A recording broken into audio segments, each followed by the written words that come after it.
Assalamualaikum warahmatullahi wabarakatuh. Hai semuanya.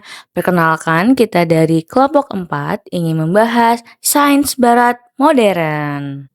Yang beranggotakan Khalid Azmi Musyafa, Zahra Rahma Haliza, Syahra Amelia Nuraini, dan Alauddin Abdillah Syafi'i.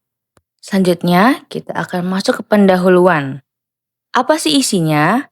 Kemajuan sains dan teknologi mempermudah kehidupan manusia dalam berbagai aspek, mulai dari transportasi, komunikasi, hingga efisiensi kerja. Namun, di balik manfaat tersebut muncul pula dampak negatif seperti kerusakan lingkungan, masalah sosial, dan persoalan ekonomi. Para tokoh seperti M. Francis Abraham dan Syed Hussein Nasr menilai bahwa akar masalah ini terletak pada cara pandang sains barat yang menempatkan manusia sebagai penguasa dan alam sebagai objek. Cara pandang tersebut membuat alam dieksploitasi tanpa batas. Artikel ini menekankan bahwa karakteristik sains menentukan bagaimana manusia berelasi dengan lingkungan. Ketika alam diperlakukan hanya sebagai objek, implikasinya adalah kerusakan ekologis. Penelitian menggunakan pendekatan abstraksi, holistika, dan hermeneutika untuk menggali hubungan tersebut. Dalam sejarah Barat, pemisahan antara sains dan agama mulai menguat sejak era Renaissance dan Enlightenment. Masa ini dianggap sebagai bentuk pemberontakan manusia terhadap dominasi gereja. Modernitas kemudian melahirkan cara pandang baru bahwa nasib manusia berada di tangan manusia sendiri, bukan agama. Tokoh-tokoh seperti Kepler, Galileo, Newton, dan Francis Bacon menjadi simbol kebangkitan sains pada masa tersebut. Sebelum Renaissance, aktivitas ilmiah sepenuhnya dikuasai gereja. Namun, setelah konflik panjang antara ilmuwan dan otoritas agama, Barat memasuki era modern, yaitu abad 16 sampai 19 Masehi, yang menegaskan bahwa ilmu pengetahuan berasal dari rasio dan pengalaman manusia, bukan dari kitab suci atau otoritas keagamaan. Kemudian selanjutnya, sains modern berkembang dengan beberapa aliran utama. Yang pertama yaitu rasionalisme, yaitu akal sebagai sumber kebenaran. Aliran ini berpendapat bahwa akal merupakan sumber pengetahuan yang memadai dan dapat dipercaya. Sedangkan pengalaman hanya dipakai untuk menguatkan kebenaran pengetahuan yang telah diperoleh melalui akal. Tokohnya adalah René Descartes, Spinoza, dan Leibniz. Kemudian ada yang kedua yaitu empirisme, yaitu pengalaman sebagai dasar pengetahuan. Aliran ini menyatakan bahwa sumber ilmu pengetahuan adalah pengalaman, sedangkan akal hanya berfungsi mengatur dan mengolah data yang diperoleh dari pengalaman. Aliran ini dipelopori oleh Francis Bacon dan tokoh yang lainnya diantaranya Thomas Hobbes, John Locke, dan David Hume. Kemudian yang selanjutnya atau yang ketiga yaitu ada kritisisme, yaitu gabungan akal dan pengalaman.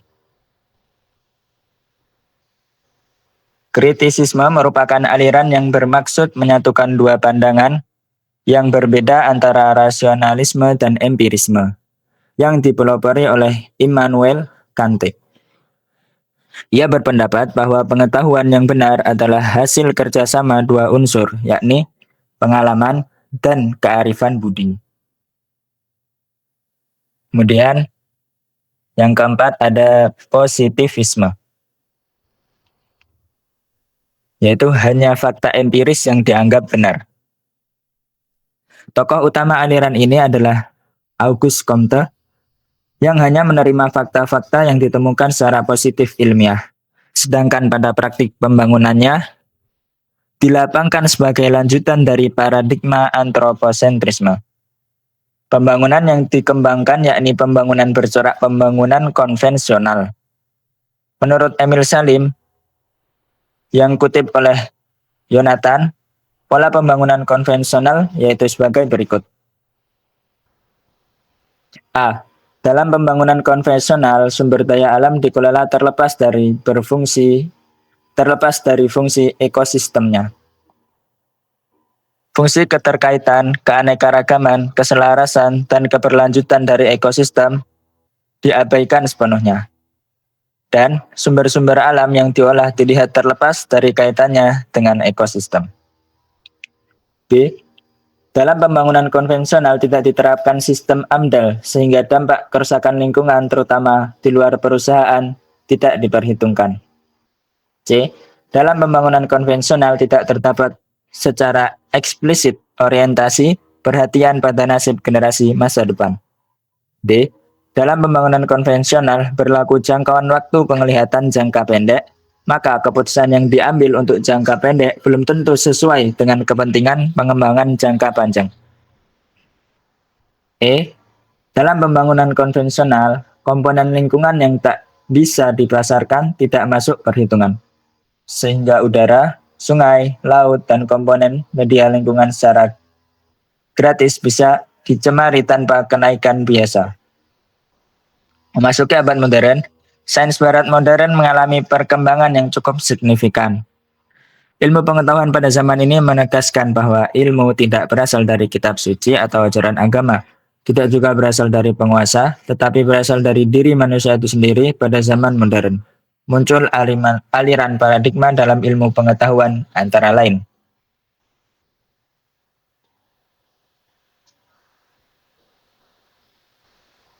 Nah, ini. Di era modern muncul pula paradigma besar, antara lain yang pertama yaitu sekularisme. Pemisahan agama dari urusan dunia dan negara. Pengertian sekularisme adalah pembebasan manusia pertama-tama dari agama dan kemudian metafisika yang mengatur nalar dan bahasanya. Selanjutnya, sekuler mengandung arti bersifat duniawi atau yang berkenaan dengan hidup dunia sekarang. Lawannya adalah bersifat ukhrawi atau keagamaan. Menurut B. Wilson yang dikutip oleh M. Solihin menyatakan, sekularisme adalah cara pandang hidup yang memisahkan agama dan urusan negara. Tokoh sekularisme adalah George Jacob Holyoake. Ia dinobatkan sebagai pendiri faham sekuler. Kemudian selanjutnya yang kedua ada materialisme. Realitas hanya terdiri dari materi, aspek non-fisik dianggap tidak ada. Materialisme beranggapan bahwa dunia ini hanya kuantitas fisik yang dapat diukur dengan matematika. Dapat dijelaskan tanpa menggunakan prinsip-prinsip non-fisik. Materialisme adalah pandangan yang menyatakan bahwa tidak ada hal yang nyata kecuali materi. Pikiran dan kesadaran hanyalah penjelmaan dari materi dan dapat dikembalikan pada unsur-unsur fisik. Kemudian ada positivisme, yaitu mengutamakan metode ilmiah dan menolak metafisika. Positivisme diperkenalkan oleh Saint-Simon dan dikembangkan secara pesat oleh seorang sosiologi Prancis yaitu Auguste Comte. Positivisme merupakan suatu aliran filsafat yang menyatakan ilmu-ilmu alam sebagai satu-satunya sumber pengetahuan yang benar dan menolak nilai metafisis. Aliran ini ditandai dengan pendewaan ilmu dan metode ilmiah. Positivisme adalah aliran yang berpendirian bahwa filsafat itu hendaknya semata-mata mengenai dan berpangkal pada peristiwa-peristiwa positif. Kemudian yang terakhir yaitu ada hedonisme, yaitu tujuan hidup adalah kenikmatan dan kesenangan duniawi. Hedonisme adalah pandangan hidup yang menganggap bahwa kesenangan dan kenikmatan materi adalah tujuan utama hidup. Aliran ini berpendapat bahwa sesuatu yang baik adalah yang menimbulkan kepuasan. Kepuasan ini adalah yang menyenangkan panca indera manusia. Jadi yang baik adalah yang menyenangkan panca indera kesenangan relatif bersifat lahiriah. Paradigma ini berpengaruh besar terhadap hubungan manusia dengan alam. Salah satunya adalah antroposentrisme, yaitu pandangan yang menempatkan manusia sebagai pusat dan pemilik utama alam. Pandangan ini mendorong eksploitasi alam secara bebas demi kepentingan manusia, sehingga memicu kerusakan lingkungan dan ketidakseimbangan ekosistem. Oke, di sini saya akan menjelaskan kesimpulan dari tema kami, Sains Barat Modern. Jadi, karakteristik sains barat bertumbuh pada rasional, empiris, dan antroposentris.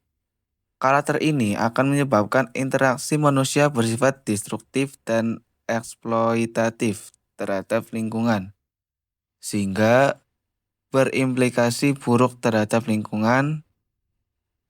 Kesalahan dalam mengkonsepsikan manusia sebagai penguasa mutlak lingkungan akan menjadikan manusia memperlakukan lingkungan dengan bebas sesuai keinginannya tanpa memperhatikan keberlanjutan lingkungan.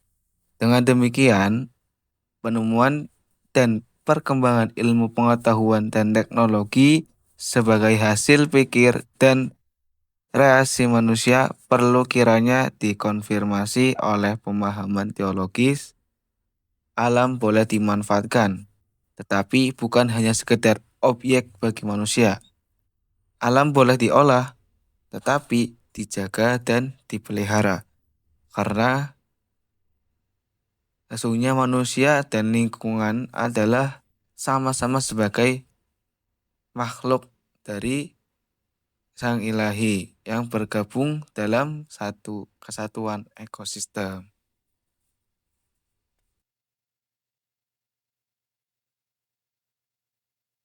One is the loneliest number that you'll ever do. Two can be as bad as one. It's the loneliest number since the number one. One is the loneliest number that you'll